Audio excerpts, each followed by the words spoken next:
और ना president Trump का कोई जिक्र किया।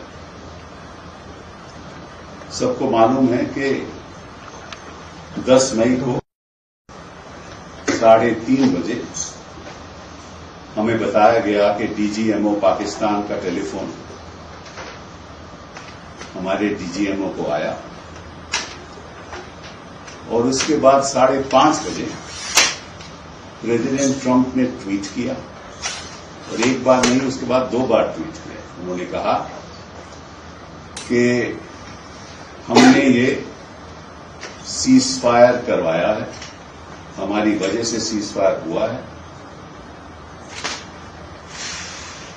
और पाकिस्तान के और हिंदुस्तान की लीडरशिप ने इसको माना है और पिछले 48 घंटे हम इनसे बातचीत कर रहे थे।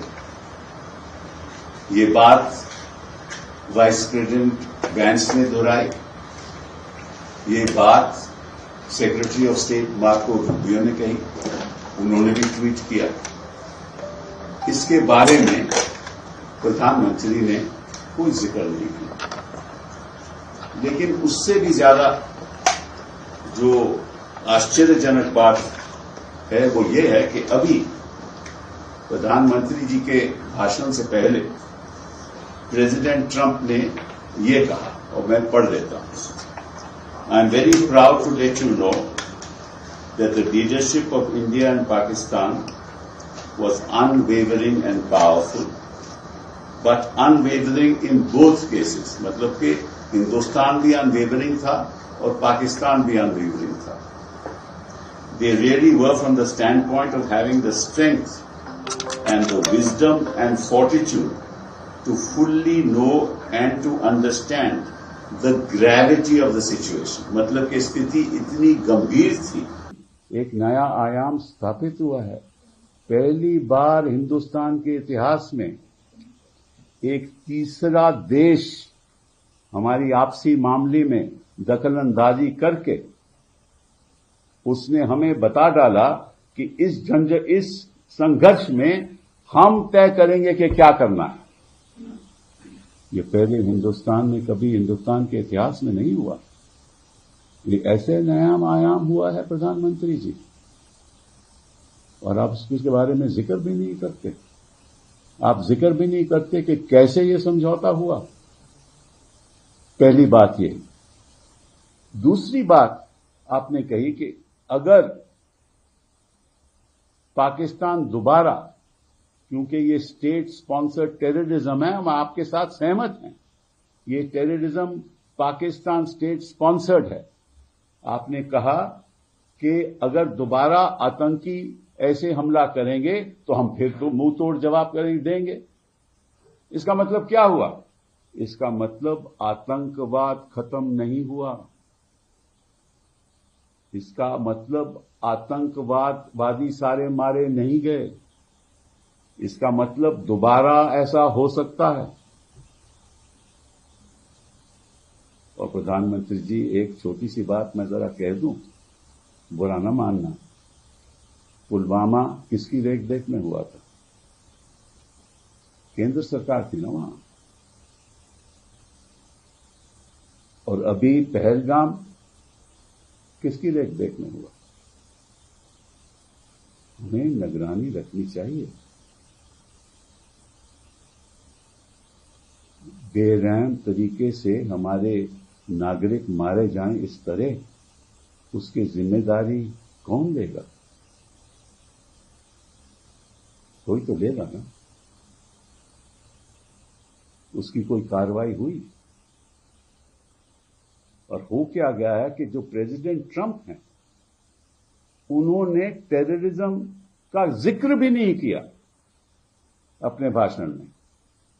टेररिज्म की बात ही नहीं की, जैसे कि टेररिज्म कोई मुद्दा ही नहीं है। ये हमने जो मुंह तोड़ जवाब दिया, ये किस लिए दिया? क्योंकि हमारे मासूम लोगों के खिलाफ 26 लोगों की मौत हो गई टेररिस्ट के हाथों से, और प्रेसिडेंट ट्रंप टेररिज्म का जिक्र भी नहीं करता। आपको ये बात कहनी चाहिए थी। ये दुख की बात है कि दूसरे देश हमारी आपसी झगड़े में एक दखलंदाजी देते हैं, बयानबाजी करते हैं, और जो असली बात है कि हम टेररिज्म के शिकार हैं उसके बारे में जिक्र भी नहीं करते। आपको ये आपत्ति जितानी, अपनी विरोध करना चाहिए इस बात का कि ये आपत्तिजनक है। विश्व के नेतृत्व को यह सोचना चाहिए कि Pakistan is the source of terrorism.